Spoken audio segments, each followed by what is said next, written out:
A single sheet guide to the key recommendations in this video is available for free download in the Expert Primary Maths Teacher Planning Facebook group. In this video, I'll talk through the handout and provide some more explanation of some of the points on it. The first two bullet points are about knowing how to get advice on whether to close your school if there's a case of coronavirus COVID-19 in your community, and staying up to date with all your local and national guidance.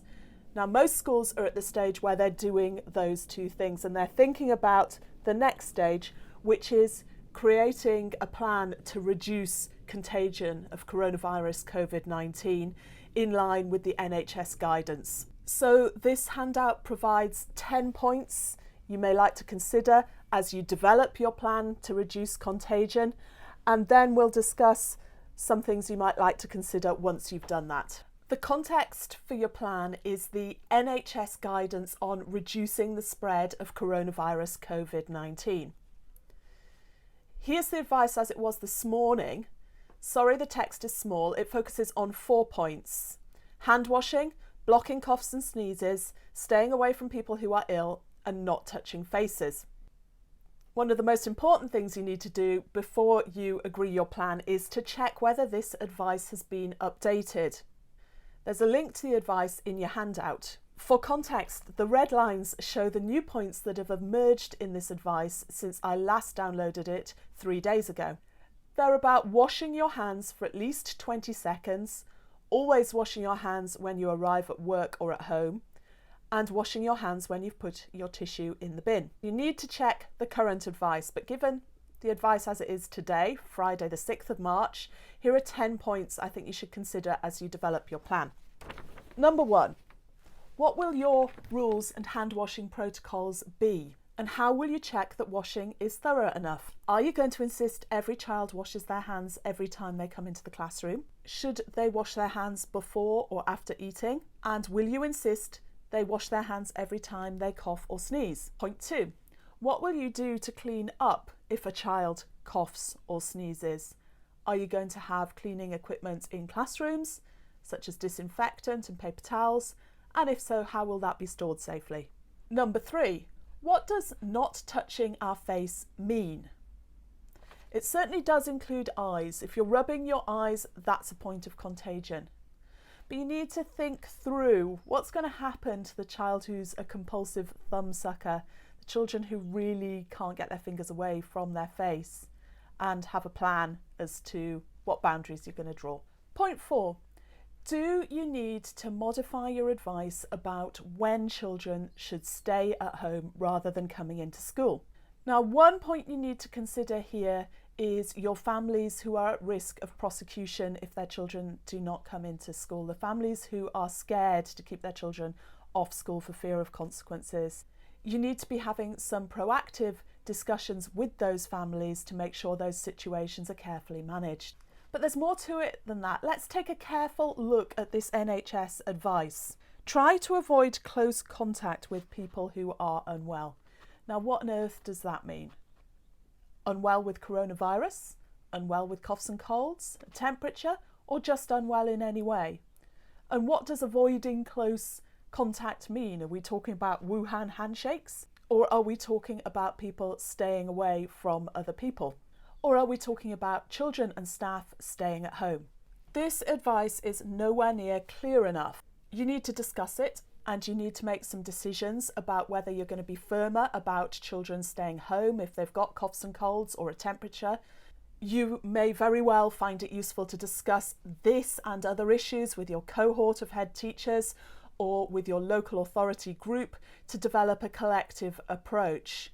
I think you can use the NHS advice to justify any reasonable action, and what's considered to be reasonable is changing quite quickly at the minute, so you may want to make a decision for now and remain alert to the fact that your advice may change in a few days. Point 5, is your plan sustainable? As you develop your plan to implement the 4 NHS recommendations that we've considered so far, you need to consider, will you be able to keep it up? It's much wiser to have a realistic plan that you're going to be able to sustain in the long term than to go hell for leather for something you can't really achieve and to experience failure.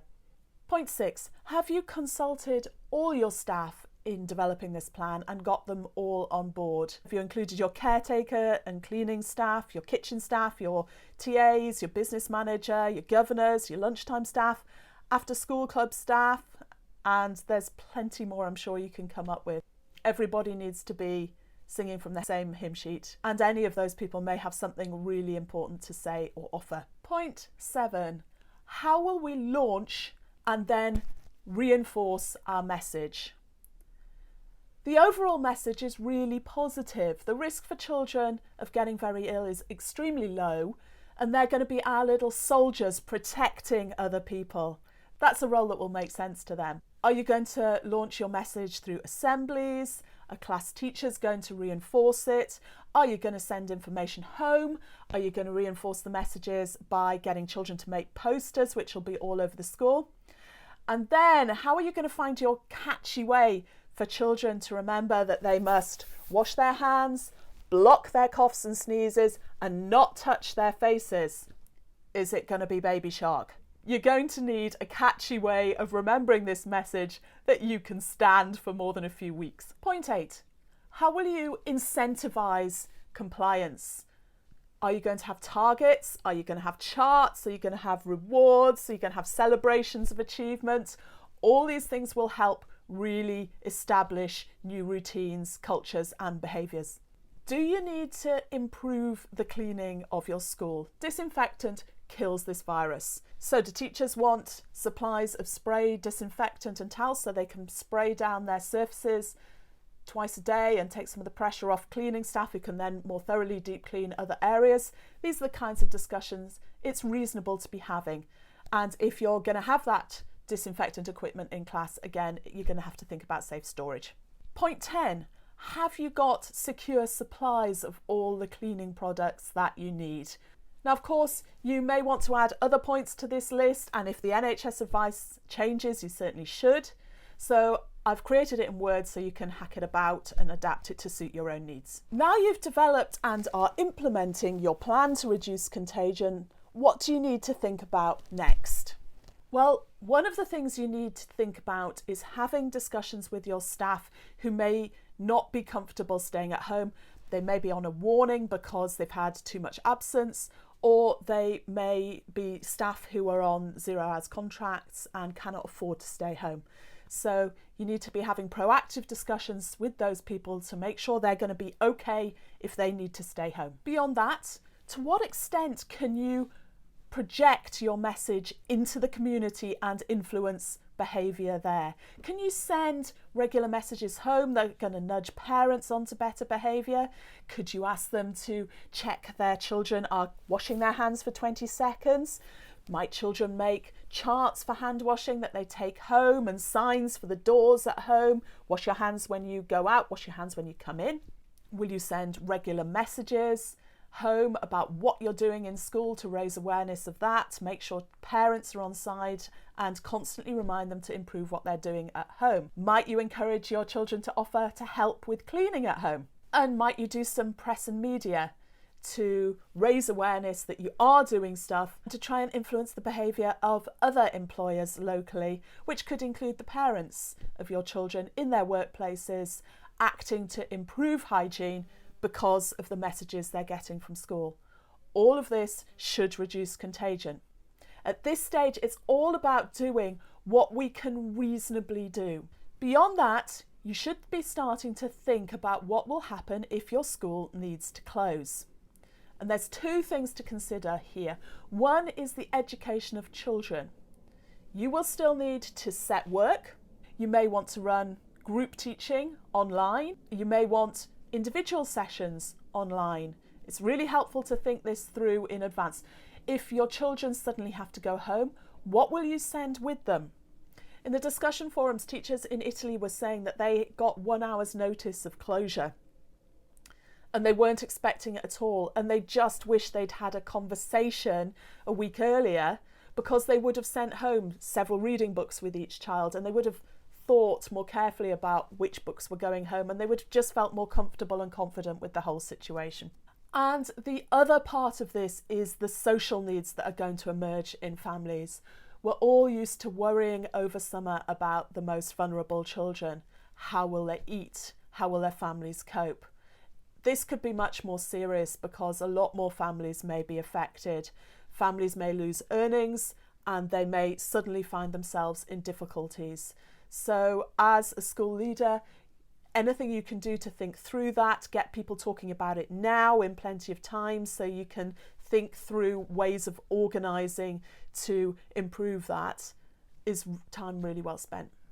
The next part of the handout gives some links. There's key links to NHS advice and government advice for places of education, and to some free resources for schools that you may find useful. If you think this video is useful, please share it with your colleagues, send the hyperlink around, share it on your social media pages or in primary teacher groups.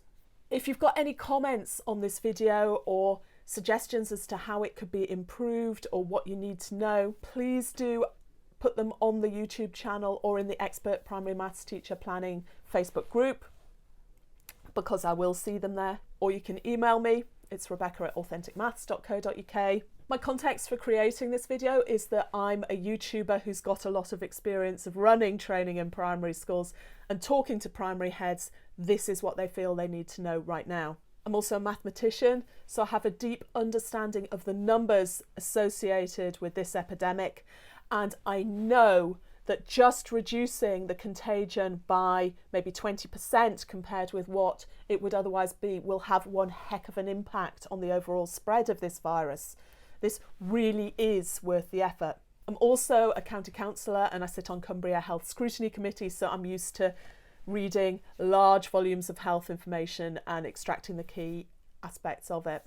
I'm not perfect and there could be mistakes in this video, and of course things will change. It's here, as with everything on the internet, for you to take what you want from it if you find it useful. But most importantly, keep checking the advice because it may change. By the way, the reason I'm a YouTuber is because I've been running and developing training for expert primary maths teachers over the last 5 years. And I was thinking of doing my PhD on it because it's gone so well. But after considering it for about a year, I ended up deciding that it was best just to share it to YouTube. So if that interests you at all, those videos are in the Expert Primary Maths Teacher Planning Facebook group. Please do take a look at some. And if you're a highly skilled person in education who'd like to have a go at YouTubing and would like some help, please do get in touch. I'm really happy to help people. I do think this is an important part of the future of tackling some of our most challenging problems, and I'm really happy to help people.